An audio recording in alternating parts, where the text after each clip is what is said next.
Aba,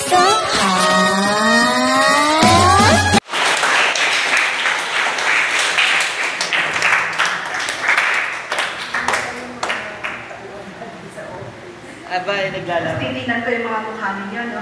Sino nakakakilala sa akin? Ha? Saan? Saan? Sa Bambang? Anong ginagawa ko sa Bambang? Ha? Anong ginagawa ko dun sa Bambang? Ha? Kumakain ba ako? May pinapagalitan? O ano?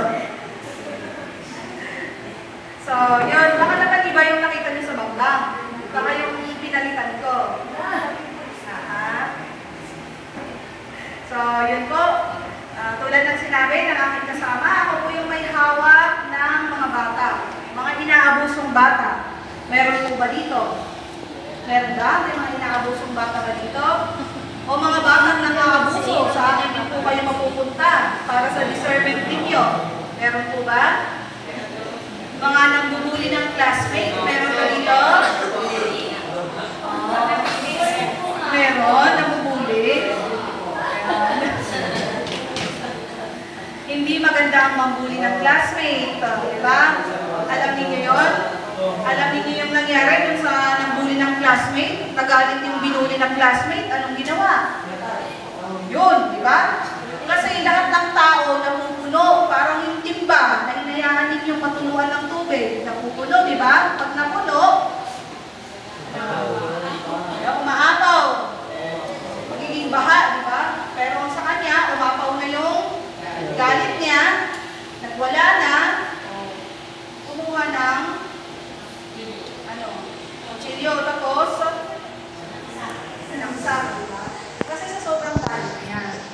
Kaya huwag yung sabihin na pag yung isang bata o isang tao, nakahitahilig lang, hanggang dyan lang siya. Meron pa yan.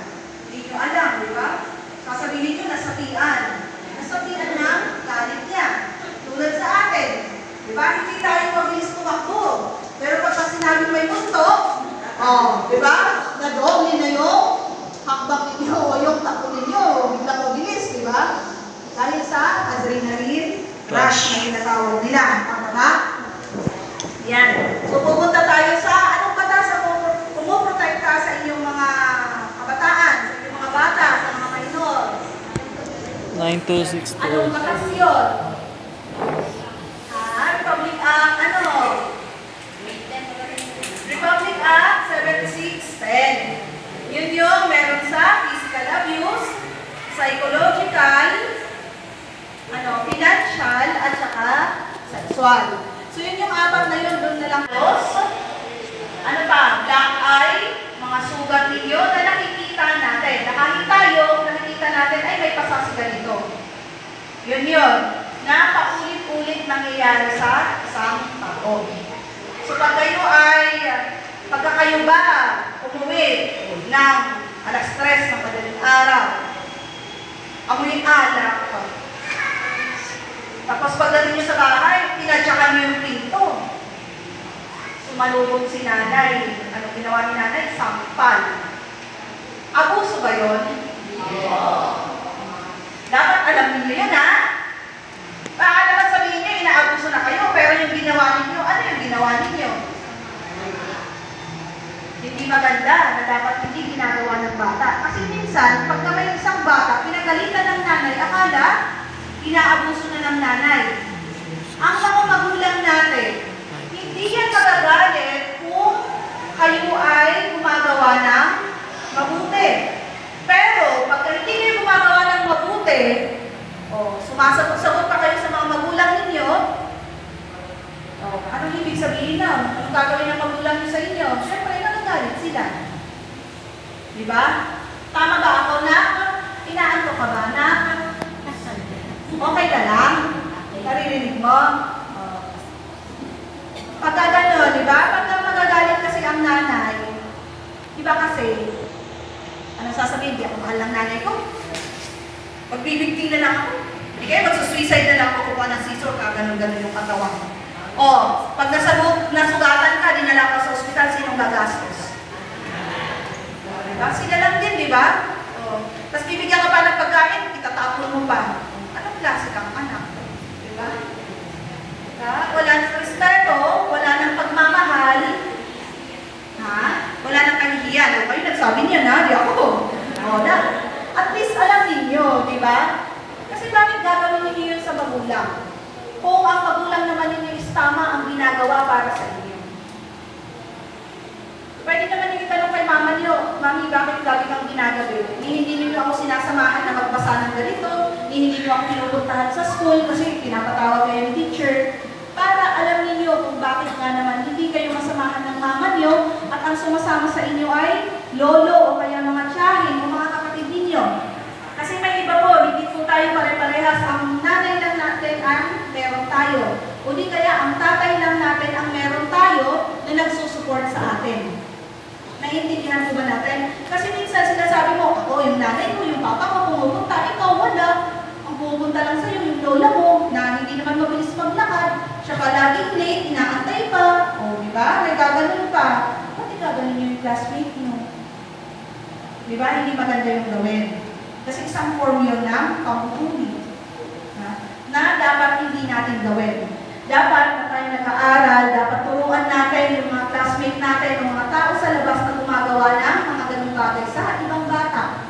Kahit sa hindi natin na classmate, o yung mga kapatid natin na nasa ibang school, tapos ganun ang ginagawa. Diba? Huwag naman pupuntahan yung ibang school, tapos magipagsuntukan, tawal yun, no? May physical abuse na naman gagawin ninyo dun sa isang bata na yun, makakasuhan na naman kayo. Naiintindihan ninyo yan. So yun. Punta na ulit tayo sa physical abuse kung saan na napunta, di ba? So, ang physical abuse is yun. Yung sinusuntok kayo, sinasampal, pinapaso ng sigarilyo, yung mga ganon. O kaya sinusundot na mga matutulis na bagay. Sa physical po yun. Which is, pag nakaranas kayo ng mga ganong bagay, kailangan magpa-check kayo sa public hospital. Magpunta sa hospital para magkaroon kayo ng medical legal. Ang medical legal, kailangan po within 24 hours dapat magpa-medical kayo. Bakit? Kasi minsan, sabihin niya, sinuntok siya, yun pala, nag-untog lang siya. Gumagawa lang ng kwento. So dapat, pagkatapos na kayo ay saktan, dapat magpa-medical kayo agad. Halimbawa, ang nanakit sa inyo ay kapit-bahay ninyo, tapos wala yung magulang nyo. Pwede kayong tumakbo sa barangay para magpatulong sa housing. Lahat ng barangay dito sa Bukawi ay meron po tayong bawsi na tinatawag naman dyan. Pero ang ginagawa, inaantay pa yung magulang. Eh, ang magulang sa isang linggo pa darating. Di wala kayo medical. Walang patunay na kayo ay nasaktan ng erereklamo ninyong tao. So, dapat magpa-medical kayo kaagad-agad. Naiintindihan yun? Pagka sinabi, hindi antayin natin yung nanay niyo. Eh, sabi po ng pulis na nagpunta sa amin, kailangan within 24 hours magpa-medical. Kasi pagka hindi kami nagpa-medical, hindi po namin masasampakan ng kaso po yung gumawa po nito sa akin. Yun ang sasabihin po ninyo. Pagka hindi kayo maanuhan ng barangay, pwede kayo sumakay ng tricycle, pumunta kayo ng police station. Sabihin nyo sa amin doon, Sir, wala po akong pambayad, kami na magbabayad. Ha? No. Pero wag naman siguro nagpunta kayo ng may kawayan, naglakwatsa lang kayo, sumakay kayo ng tricycle, papuntang police station, sasabihin nyo, wala kayong pambayad. Ha? Huwag kayo naglayas ng layas. May naglalayas pa dito? Wala naman. Walang maglalayas. So yun ha, pagka kailangan at sa tingin ninyo walang tutulong sa inyo, pumunta agad kayo sa may mga tricycle driver tapos sabihin nyo, pahatid ko ako sa police station. Ha? Tapos diretso na kayo doon. Kung natatakot kayo na magsumbong kahit kanino, kasi baka hindi kayo tulungan. May mga ganun po kami mga kaso na diretso na kung nagpunta sa amin ng mga bata. Halimbawa, mga magulang mismo ang nakaabuso po sa inyo, pwede na po kayo pumunta sa amin. Ang tutulong po sa inyo kasi, or tatayo para po sa inyo ay ang DSWD natin. Huwag kayong matatakot na kapag sinabi sa inyo, pag nagsumbong kayo ay ibibigay kayo sa DSWD. Hindi totoo yun ha. Sila ang tutulong sa inyo kapag kayong mga bata kayo ay naaabuso. Sino ba ang sinabihan dito na kukunin ng DSWD? Meron na. Wala namang gano'n na pinaniwala ng mga gano'n. So yun ha, anuhan natin. Pagka may naabuso at wala namang tutulong o kahit sino mapuntahan, pwede kayong tumuretso ng police station. So okay na tayo sa physical abuse. Naintindihan ninyo kung anong dapat ninyong gawin pagka kayo ay naabuso. Oo. So ang susunod natin ang psychological.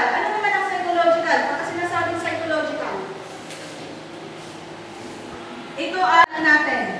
Kung saan sa isang pamilya hindi siya sanay makarinig ng mga mura. May hindi nakakarinig ng mga mura dito? May hindi marunong magmura? Opo. Meron? Ha? Nangingitian ako, nakarinig na lahat yata. Kasi sa isang bata kasi, yun nga yung sinasabi natin, ano lang, sinabihan ka lang ng gano'n, nanginginig ka na dyan, ano lang naman yun, salita lang naman yun. Pero kasi may mga bata o may mga kasamahan tayo na hindi mo sanay ng mura. Kaya pag minura sila, talagang manginginig sila ng trauma. Parehas lang din kapag nakakita sila ng pinutuktok na tao na parang ginagawang hayop. O nagkakaroon ng trauma yun, yung isang tao. Yun yung nakikita ng psychiatrist, sasabihin niya, may trauma yung batang to dahil sa siya ay minura or dahil siya pinanood siya ng hindi magandang palabas. Yun. So pag kayo ay nakakaramdam na pag may nakita kayo tapos kakaiba yung pakiramdam ninyo, feeling ninyo, informal, papatayin sa inyo. So ang gagawin ninyo, patulong kayo. Sabihin niyo sa mga ninyo na hindi na kayo nakakatulong o hindi kayo nakakatulong. Naiintindihan? Para ang gagawin ng magulang nyo, gagawin kayo sa psychiatrist. Hindi ibig sabihin, pag nilalaman sa psychiatrist nyo kayo, okay, kaya naiintindihan kayo sa psychiatrist. Pero hindi po, wala na ng pandemic, yung mga bata po, may ibang effect po yung pagkakakulong nila sa loob ng bahay na hindi nakakalabas. So kailangan nila ng intervention po ng psychiatrist. So yun po ang kailangan natin. Parang sa inyo, pag inaabos ko tayo kayo sinasabihan ng mga hindi maganda, sabihin pakit ka, mabaho ka, mataba ka, ano ka ang sarili dyan, may dulot kasi na trauma doon sa tao. O di kaya sabihin, ang magulang ko, ganito, ganyan, usually po ganyan. So pagka minsan may nakaka-apekto sa inyo, pwede nyo naman kayo lumapit. Bakit po kayo dito dahil sa ako? Ay, wala po. Opo. So, okay lang naman po, pag wala po ma'am, pag may mga ganun estudyante, pwede po natin i-direct po na refer po sa DSWD. Meron po tayo dito sa may Johnny Hospital. Pero ang Johnny Hospital po, hindi po siya kumaharap sa court. Pagkapang-court na po, gagawin ng evidence po, yun po yung pinapadala namin sa Mandaluyong, or kaya kung kaya po na magulang, pwede po silang mag-private. Oo. Pwede naman po yun. Pagka hindi po ninyo, or may mga tanong po kayo, pwede naman po ninyo kami kontakin para kanila lang po ang gagawa po ng paraan. So yun, psychological, kailangan meron kayo psychological evaluation. Kasi baka sabihin nila sa trauma kayo, pero pagdating nila naman kayo, wala naman kayong trauma. Hindi po kasi ninyo maluloko sa psychiatrist na sabihin ninyo na may trauma kayo talaga. So yun yung pinakamahalagang ebidensya po natin. Minsan, hindi mo siya pwedeng questionin kahit abogado, pinakamagaling pa yan. Kung ang sinabi po ng psychiatrist is may trauma po yung bata, yun po talaga ang hindi po ng court. So yun na, may tanong pa sa psychological abuse, wala naman. Pag kayo pumunsa mo, mahal na mahal mo, bilang tayo. Nakakatrauma ba yun? Yun, isa din kasi yun. Makakala ninyo, yung mga yung mga sabit-sabit ng bag ng classmate nyo, baka piipitit ninyo, yun, mahalaga sa kanya, nakakasama yun. May kasi, may ibang tao na di ba, bigay ng magulang niya, kasi yung nanay niya, nawala yun lang, yung gamit niya na naaalala niya yung magulang niya o yung nanay niya. No, huwag na gawin laruan. Kasi may mga ganung bata, ang dumi-dumi na, hindi mo palabahan, tinapon. Hindi nyo alam, may sentimental value pala sa classmate. So, huwag na huwag ninyong gagawin. So, sa financial, hindi naman siguro kayo ang problema doon, kundi magulang ninyo. So, i-reserve natin yun sa mga magulang ninyo. Laktapan natin ang financial, so pupunta naman tayo sa sexual. Ito ang pinaka-hindi na nangyayari kapag isang bata ay naabuso. Hindi lang po babae ang ginagawa ng ganitong pang-aabuso, pati po ang mga lalaki. Kung yan ha, naiintindihan ba ninyo yan, yung ibig kong sabihin. Sexual abuse sa mga kalalakihan, meron yun. At ngayon, hindi na lang po siya talagang face-to-face. Meron na nangyayari online. Sino ang may mga cellphone dito na 24 hours ay hawak-hawak? Meron? May mga GC ba kayo? Meron. May 50-50 at 100-100 ba doon? Wala na. Wala? Meron? Oy, sino yun? Sino meron? Yung mga member sa GC na hindi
mo, binenta mo yung cellphone.